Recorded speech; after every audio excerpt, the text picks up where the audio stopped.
a new generation that is not hampered by the burdens of nostalgia. We are ready to look at Africa-France relations with fresh eyes, with optimism and with confidence. To paraphrase Nelson Mandela, our choices must reflect our hopes and not our fears. We are not afraid to take our responsibility. You must find the courage to take yours. Because France cannot remain trapped in an outdated vision of the African continent. We have come to propose solutions and to dialogue with you because we have a different, a more admirable future to propose. Not necessarily because we are going to be comfortable about what will change, but because at this point, it is the only thing that makes sense. But before we present this vision to you, Mr. President, there are some profound truths that need to be told in order to clear the air. And that is why I invite Adele on stage to present the facts. Thank you very much.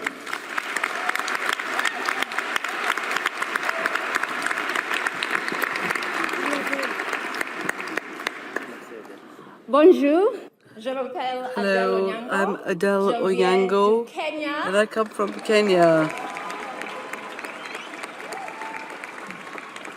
And that is exactly as far as my French will take me. So, I'm really honored and happy to be here today because I think it is no secret that the current relationship between Africa and France is complicated. And in order for us to build a relationship that addresses issues that affect not only Africa, not only France, but the globe, then it's important for us to interrogate this very complicated relationship and ask ourselves three things.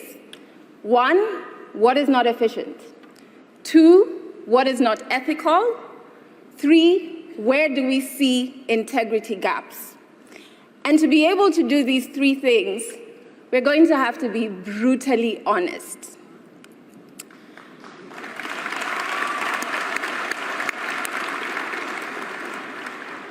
The history of colonization is understandably very important.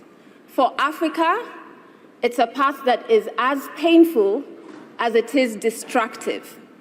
And the effects of colonization can still be felt to date.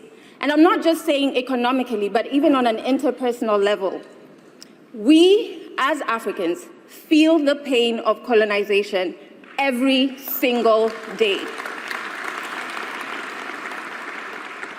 Now, the lack of a clear and strong acknowledgement of the continent's pain on this destructive past results in skepticism.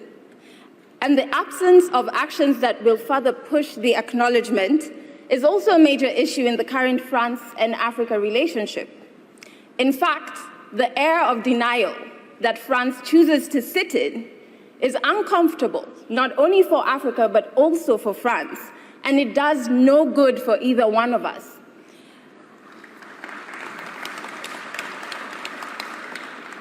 How can you trust the source of your pain when the source doesn't acknowledge it? What we end up with is skepticism on what exactly does France stand for.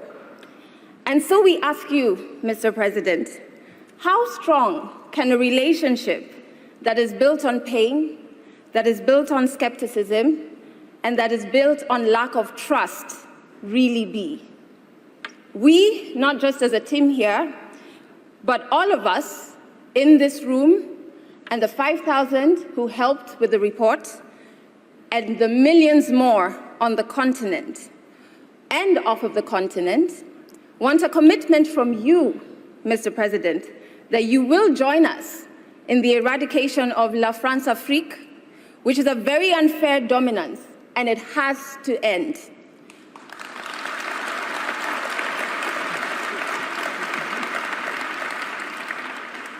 Furthermore, the breakdown in understanding what France fully stands for is fueled by the continued collaborations that France has with agencies, leaders, and individuals who have glaring integrity issues, whilst on the other hand, claiming to be standing for human rights.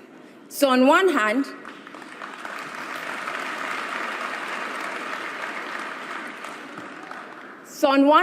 we have France that is entrenched in issues around racism, around exploitative dominance, and whilst on the other hand, they're still claiming to teach others about democracy. These are two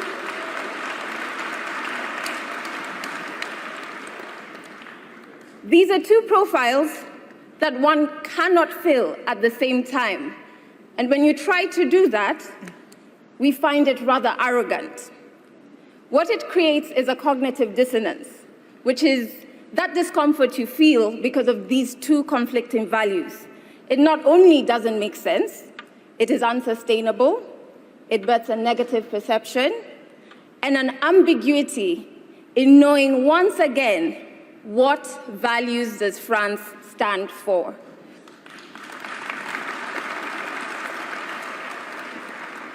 Now, it is very clear, because we are all here, that the current relationship is imbalanced. It's not collaborative, and in some instances, it's exploitative. We have social impact solutions built without any input from relevant African civil society organizations who are a resource when it comes to really understanding problems on the ground and creating solutions that run efficiently. And they're a resource that Africa is willing to lend to France. Let's also not forget that whilst we in this room are here because we want to change and repair this relationship, there are some who are benefiting from this current dysfunctional relationship, be it private businesses from France on the continent with non-ethical practices, or corrupt individuals and groups from both France and Africa. This group, and the lack of a very loud and public condemnation of this, obviously fuels skepticism. So this honest interrogation is a very important first step, because the strengths and weaknesses of this current relationship will dictate the success or failure of our collective future relationships. But we are not only telling you what's not working, we are very solution-driven, which is much unlike the heads of states that you're used to meeting.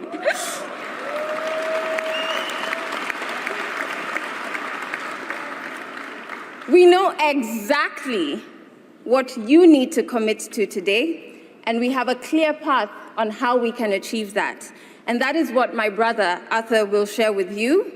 Arthur, c'est à toi. Thank you.